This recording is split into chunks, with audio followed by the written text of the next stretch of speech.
आर्थिक वृद्धि को बढ़ावा देने के लिए चीन के बैंक डिपॉजिट रेट में और कटौती करने पर विचार कर रहे हैं। अर्थव्यवस्था में रफ्तार लाने के लिए अपने मार्जिन को बचाने के लिए चीन के सबसे बड़े सरकारी बैंक साल में तीसरी बार डिपॉजिट रेट घटा सकता है। Industrial and commercial bank of China limited, China construction bank Corp और अन्य बैंक विभिन्न अवधियों में जमाओं पर 5 से लेकर 20 आधार अंक यानी बेसिस पॉइंट की कटौती कर सकते हैं। दूसरी ओर चीन के एनबीएफसी सेक्टर में डिफॉल्ट्स के मामले बढ़ रहे हैं। जिंगुआ ट्रस्ट चीन का पहला एनबीएफसी है जो दिवालिया हो चुका है। सर, इस संकट से निकलने के लिए अब नई कोशिशें क्या हैं चीन की? अब जिसका डर था चीन में वही बात हो रही है। चीन में शैडो बैंकिंग है। चीन का जो एनबीएफसी है वो बड़ा हिस्सा है चीन के प्रॉपर्टी मार्केट को फंड करने का। भारत में भी किसी दौरान देवान हाउसिंग या आईएलएफएस के दौरान तक भारत की भी स्थिति ऐसी हुआ करती थी। फिर यहाँ आईएलएफएस तो देवान हाउसिंग का एक्सप्लोजन हमारे सामने आया।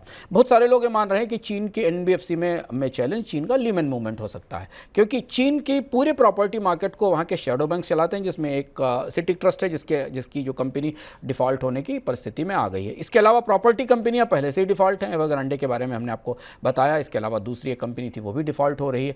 तो अब प्रॉपर्टी मार्केट जो चीन की अर्थव्यवस्था का सबसे बड़ा हिस्सा है, करीब 36 से 40% हिस्सा रखता है चीन के जीडीपी में, वहाँ चौतरफा समस्याएं दिख रही हैं। कंपनियां भी डिफॉल्ट हो रही हैं कर्ज चुकाने में, और कर्ज देने वाली कंपनियां भी डिफॉल्ट हो रही हैं, यानी एनबीएफसी और जो शैडो बैंक्स हैं वो भी डिफॉल्ट हो रहे हैं। इलाज क्या है? इलाज के तौर पर 2 बार तो पिछले 2 साल में चीन का बैंक बेल आउट पैकेज दे चुका है, लेकिन अब बात नहीं बन रही है। तो चीन की जो स्थानीय सरकारें हैं, जो राज्यों की सरकारें हैं, जो स्थानीय बैंक हैं, वो प्रॉपर्टी की डिमांड बढ़ाने के लिए जो मॉर्टगेज का कर्ज रेट है, जिसे आप भारत के होम लोन के रेट के तौर पर मान सकते हैं, उसमें कमी के प्रस्ताव कर रही हैं कि जिससे कर्ज सस्ता हो सके और जो लोग घर खरीदना चाहते हैं वो घर खरीदें, और घर खरीदेंगे तो बाजार में डिमांड आएगी। तो जो सरकारें हैं वो बाजार में प्रॉपर्टी की डिमांड बढ़ाकर उसे संभालने की कोशिश कर रही हैं, लेकिन समस्या दूसरी तरफ कंपनियों के कर्ज में ज़्यादा बड़ी दिख रही है, दोनों तरफ से, कंपनियों की तरफ से भी और एनबीएफसी की तरफ से भी।